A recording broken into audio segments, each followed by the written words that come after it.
فارا جامع کے next episode کے بارے میں بات کریں گے، جہاں پر ستارہ اب جب سالار کے پاس سے گزرتی ہے تو سالار دیکھ کر بہت ہی حیران رہ جاتا ہے کہ ستارہ نے تو مجھ سے بات کرنا بھی گوارا نہیں کی اور میری طرف سے دیکھ کر اپنی نظریں ہی پھیر لی۔ یہ دیکھ کر تبھی وہ ستارہ کو آواز دے دیتا ہے۔ ستارہ اپنا نام سننے کے بعد جب مڑ کر دیکھتی ہے تو تبھی رک جاتی ہے۔ تبھی وہ سالار سے کہتے ہیں کہ تم مجھے اگنور کیوں کر رہی ہو، آخر اس کی کیا وجہ ہے؟ یہ بات سننے کے بعد ستارہ کہتی ہے کہ جب میں تمہیں جانتی ہی نہیں ہوں تو میں تمہیں اگنور کیوں کروں گی، میرا تم سے ایسا کوئی رشتہ بھی نہیں۔ یہ کہہ کر اب ستارہ ثنا کو لے کر وہاں سے چلی جاتی ہے، لیکن اسے نہیں پتا کہ وہ پیچھے سالار کے لیے کتنی بے چینی چھوڑ جائے گی۔ سالار جنید سے کہتے ہیں کہ یہ کیا بدتمیزی ہے، یہ اس طرح سے مجھے کیسے اگنور کر سکتی ہے؟ یہ بات سننے کے بعد جنید کہتا ہے کہ تم ہی نے تو مجھے کہا تھا کہ ہم دونوں کے درمیان سب کچھ اوور ہو چکا ہے، تو اب تم اس طرح سے کیوں کر رہے ہو جیسے تمہیں بہت ہی تکلیف ہو رہی ہو؟ آخر تمہارا اس کے ساتھ کیا رشتہ ہے جو تمہیں اتنا دکھ ہو رہا ہے؟ یہ بات سننے کے بعد سالار کہتے ہیں کہ ہم دونوں کے درمیان ابھی بھی دوستی کا رشتہ تو باقی ہے، اور نہ جانے وہ اپنے آپ کو کیوں اس طرح سے میرے سامنے پریٹینڈ کر رہی تھی کہ جیسے وہ کبھی مجھے جانتی ہی نہیں۔ یہ بات سننے کے بعد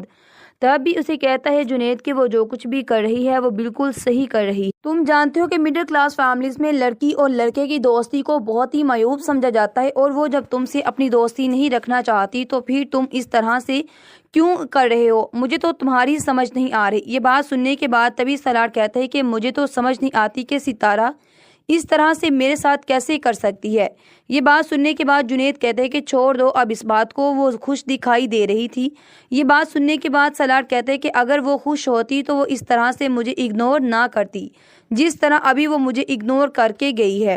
یہ بات سننے کے بعد تبھی جنید کہتے ہیں کہ چلو ہم جس کام کے لیے آئے ہیں آخر وہ ہمیں کام بھی کرنا ہے اور گھر واپس بھی جانا ہے، کوئی ارادہ ہے تمہارا یہاں پر رہنے کا؟ تبھی سالار کہتے ہیں کہ مجھے سمجھ نہیں آ رہی ستارہ یہاں پر کیا لینے کے لیے آئی ہے۔ تبھی جنید کہتا ہے کہ آف کورس اگر وہ یونیورسٹی میں آئی ہے، اس کے پیپر میں ایک فائل تھی تو اس کا مطلب یہ کہ وہ یہاں پر ایڈمیشن لینے کے لیے آئی۔ کہتا ہے کہ اس کا مطلب کہ اس کے گھر والوں نے اسے پڑھنے کی ابھی اجازت دے رکھی۔ دوسری طرف زہیب اس طرح سے بار بار سلمان اب بچا رہا ہے، تبھی وہ کہتا ہے میں سلمان کے بارے میں غلط سوچ رہا تھا، لیکن سلمان ایک اچھا لڑکا ہے، اگر ستارہ کی سلمان کے ساتھ شادی ہو جائے گی تو اچھا ہی ہوگا۔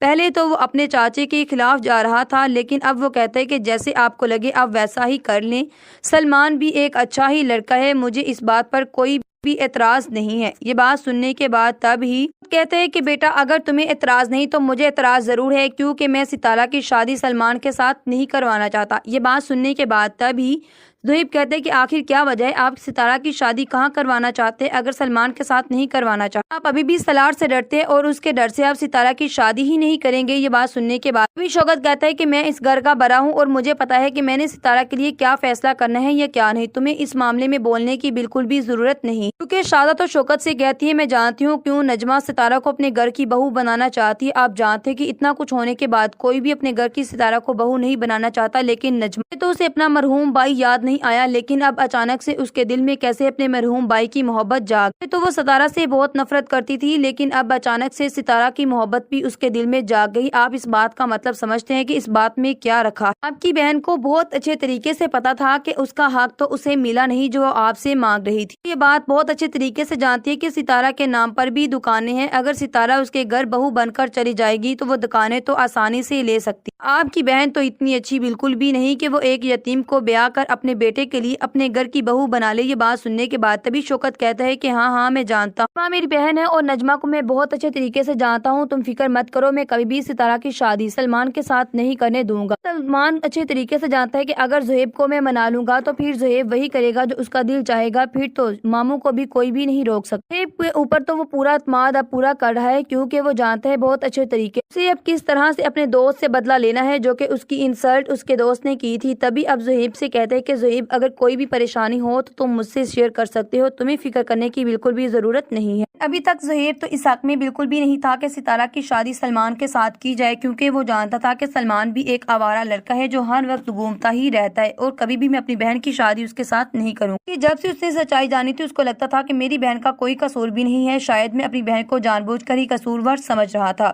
تبھی وہ یہ بھی جانتا ہے کہ اس کی بہن پورے زمانے میں بدنام ہو چکی ہے جس طرح سے اس کے دوست اس کے ساتھ کرتے ہیں۔